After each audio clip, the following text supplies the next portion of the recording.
Salut les gars et bienvenue dans cette nouvelle vidéo des tennis news. Ça fait longtemps que j'en ai pas fait, ça fait longtemps que j'ai pas parlé du tennis. On va tout de suite plonger dans le vif du sujet. 3 joueurs que je vais évoquer lors de ces tennis news qui ont fait des perfs exceptionnels lors de cette dernière semaine ou lors de ces derniers mois, qui sont Arthur Fils, Gaël Monfils et Ben Shelton. Commençons par le prodige français Arthur Fils, 19 ans. Tout le monde le considère comme la relève du tennis français car le petit est tout simplement extraordinaire. Son jeu est spectaculaire et beau à regarder. Il a à mon avis le même style de jeu que Carlos Alcaraz, un joueur très agressif, très expressif et très confiant, très sûr de lui. Et c'est ce que j'aime regarder dans le tennis. Personnellement, c'est le genre de joueur que je préfère. Donc justement, lors de ce dernier tournoi d'ATP 250 à Anvers en Belgique, Arthur Fils s'est hissé en demi-finale et a fait tomber Tsitsipas en demi-finale. C'est sa deuxième victoire contre un top 10 après avoir battu Casper Ruud en 2-7 à Hambourg lors d'un ATP 500. Cette fois-ci, il fait tomber Tsitsipas en 2-7 également et se hisse en finale où il a joué sa deuxième finale d'ATP 250 après sa première à Lyon il y a quelques mois où il s'est imposé face à Cerundolo. Et cette fois-ci, malheureusement pour lui, il est tombé face à un Alexander Bublik monstrueux au service, car il a affirmé lors des interviews après match, c'est le service qui l'a sauvé clairement, parce que quand on parle de jeu et de style de jeu, Arthur Fils est très dangereux. Grâce à ces performances là, il se hisse à la 38e place mondiale à 19 ans, faut le faire. Et faisons justement une parenthèse concernant Tsitsipas qui lui a perdu face à Fils. Personnellement, je sens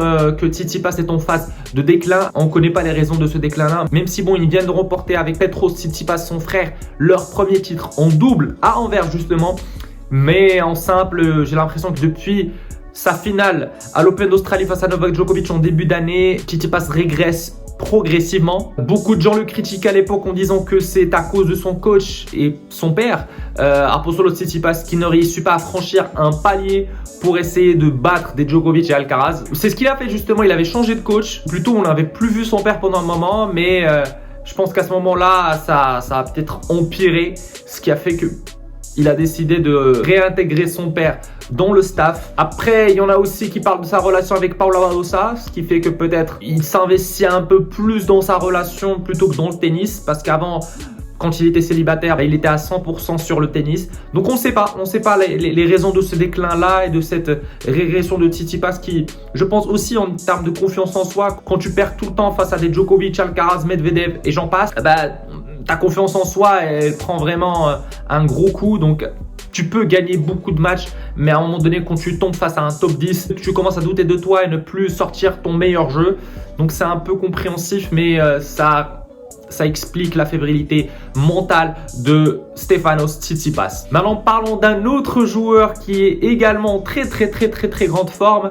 À l'âge de ses 37 ans, mesdames et messieurs, Gaël Monfils vient de regagner un nouveau titre à Stockholm, un ATP 250 en battant Kotov en finale. Ça fait vraiment plaisir de revoir Gaël Monfils en forme, parce que non seulement il a remporté ce tournoi-là, mais il a également sorti Manarino et Djer, eux qui jouent à leur prime, ils jouent à leur meilleur niveau. Il les a balayés en 2-7 pour au final s'imposer en finale face à Kotov. Une finale qui était assez compliquée, il n'était pas si facile que ça pour Gaël Monfils. Il a dû revenir dans le score puisqu'il a perdu le premier set, puis il était malmené au deuxième. Il a profité de la déconcentration de Kotov et je pense que c'est l'expérience qui a fait la différence lors de ce match-là, qui lui a permis de gagner son 14e titre, je pense, si je ne me trompe pas, professionnel. C'est incroyable pour Gaël Monfils qui, grâce à ce titre-là, grimpe et devient 89e mondial. Alors oui, peut-être il y en a qui vont dire, oh, 89e,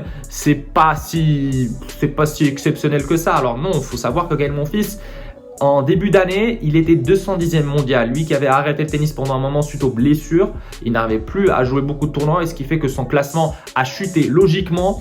Et puis donc il a repris le tennis petit à petit, il a commencé à gravir les échelons et grimper dans le classement ATP petit à petit jusqu'à retrouver aujourd'hui la 89e place mondiale suite à son sacre à Stockholm. Donc voyons voir ce que va faire Monfils lors du Masters de Paris. J'espère qu'il fera une performance exceptionnelle, qui le fera encore plus grimper au classement ATP. Moi personnellement, j'en doute pas qu'il va faire du show à Paris-Bercy parce que mon fils est connu pour être un joueur qui se transcende et qui prend l'énergie positive du public pour nous faire des matchs mémorables. Son historique à Paris-Bercy le prouve, son historique à Roland-Garros le prouve, donc on verra bien ce qui va se passer. Et puis pour finir, je ne sais pas par où commencer pour parler de ce phénomène-là, de ce prodige-là américain, 20 ans, Ben Shelton, vient tout juste de remporter plutôt son premier titre ATP. Ce n'est même pas un ATP 250, c'est un ATP 500 à Tokyo, en battant Karatsev en 2-7 en finale. Ce qui se passe avec Ben Shelton est tellement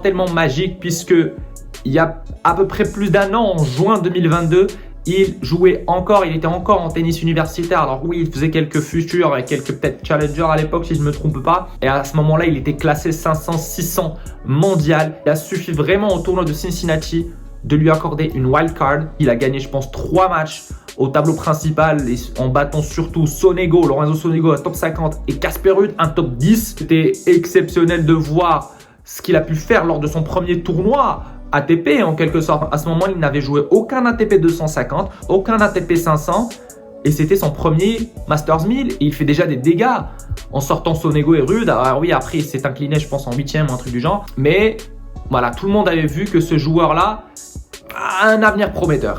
Et beaucoup de personnes ne se sont pas trompées sur lui parce que juste quelques mois après, il a atteint les quarts de finale de l'Open d'Australie en début d'année, ce qui l'a encore plus propulsé au classement. Il s'ensuit quelques tournois où il ne fait pas des performances exceptionnelles, où il stagne plus ou moins au classement.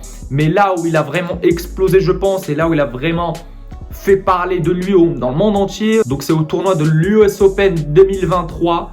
En septembre dernier, en août-septembre dernier, où il a atteint les demi-finales en sortant au passage des Tiafoe, des Tommy Paul. Malheureusement pour lui, en demi-finale, il s'est confronté à Novak Djokovic. Il n'a pas pu faire grand-chose, mais je pense qu'il a appris beaucoup de leçons en affrontant Novak. Et je pense lors de leur prochaine confrontation, Novak n'aura pas vraiment la tâche aussi facile que ça. Il a enchaîné en atteignant les quarts de finale du Masters de Shanghai et en battant au passage Yannick Sinner. Il était à ça d'atteindre la demi-finale lorsqu'il a joué Korda en quart de finale. Ça s'est joué à des petits détails. Malheureusement pour lui, il n'a pas pu se qualifier en demi-finale. Mais je pense que c'est un mal pour un bien. Ça lui a permis de mieux récupérer pour aller décrocher son ATP 500 à Tokyo. Une histoire de conte de fées pour Ben Shelton qui, en juin 2022, était 500-600 mondial et aujourd'hui, en octobre 2023, il se retrouve à la 15e position classement ATP. C'est magique, c'est vraiment magique ce que fait Ben Shelton. Voyons voir ce qu'il va faire lors du Masters de Paris. Est-ce qu'il va pouvoir atteindre le top 10? Je ne sais pas si c'est possible ou pas. On verra bien ce qui va se passer lors de cette fin de saison-là pour Ben Shelton, mais surtout aussi lors de la saison 2024 parce qu'à ce moment-là, il va faire de meilleures performances, j'en doute pas. Et puis quand je vois ce que font des Arthur Fils, des Ben Shelton, eux qui ont 19-20 ans, je me permets de les comparer à des Casper Ruud, Tsitsipas, Fritz, Zverev, toute cette génération-là, quand ils avaient 20 ans, est-ce qu'ils avaient le niveau qu'ont ces deux joueurs-là? Je ne pense pas, parce que Ruud, il a explosé un peu plus tard, Tsitsipas pareil, ils ont progressé, on va dire, par palier. Ce n'a pas été l'explosion comme ce que fait Fils et Shelton. Et moi, personnellement, j'ai envie de dire, ça peut s'expliquer parce que ces deux joueurs-là, que j'adore, déjà, j'adore, je l'ai dit, c'est vraiment le style de jeu et le style de joueur que j'aime voir dans le tennis, c'est-à-dire un joueur qui a beaucoup de caractère, beaucoup de confiance en soi, très expressif. C'est le cas pour Shelton, c'est le cas pour Fils, et qui ont aussi un jeu monstrueux et qu'on a l'impression qu'ils n'ont pas vraiment de points faibles. Shelton, il a un service, je pense qu'il a un des meilleurs services au monde maintenant. À la volée, il est irréprochable. Des fois, il envoie des parpaings en coup droit. Pareil pour Arthur Fils. À 19-20 ans, je pense qu'ils font mieux. Ils font mieux que cette génération-là. Des Ruud, Tsitsipas, Fritz et Zverev. On verra comment ça va évoluer. Je pense à un moment donné, quand tu n'auras plus Novak Djokovic, quand il aura pris sa retraite, je l'espère, on verra s'il va prendre sa retraite. Pour le moment, j'ai pas l'impression qu'il est en phase de déclin. Djokovic, il est toujours au sommet. Admettons que Djokovic prenne sa retraite, ça va vraiment se castagner dans le top 10 entre des Alcaraz, Rune, Sinner, Fils, Shelton, Zverev, Tsitsipas, Ruud et j'en passe. Donc ça sera vraiment intéressant de voir comment le tennis évoluera à ce moment-là quand Djokovic ne sera plus là. Donc du coup, la question du jour et la question que j'ai envie de vous poser, les gars, elle est simple. En voyant l'ascension fulgurante que connaît Ben Shelton, pensez-vous qu'il va atteindre le numéro 1 mondial à un moment donné? Alors je dis pas qu'il va être numéro 1 mondial et va continuer à l'être pendant longtemps, parce que je pense que la bataille pour le numéro 1 mondial, quand Djokovic aura pris sa retraite, ne sera pas si facile que ça. Alcaraz, je pense pas qu'il va laisser passer tout ça. Sinner aussi qui monte en puissance. Mais est-ce qu'il peut atteindre ce palier-là de devenir numéro 1 mondial? Dites-moi ce que vous en pensez, les gars, en commentaire, ça m'intéresse de voir vos avis. Du coup les gars, c'était tout pour cette vidéo des tennis news. J'espère qu'elle vous a plu. Si c'est le cas, n'hésitez pas à liker, à commenter, à partager avec vos amis, c'est très important pour le référencement. N'hésitez pas à vous abonner, bien sûr, à activer la cloche pour ne rater aucune de mes vidéos. Et nous les gars, on se retrouve lors d'une prochaine vidéo. Prenez soin de vous. Ciao, ciao.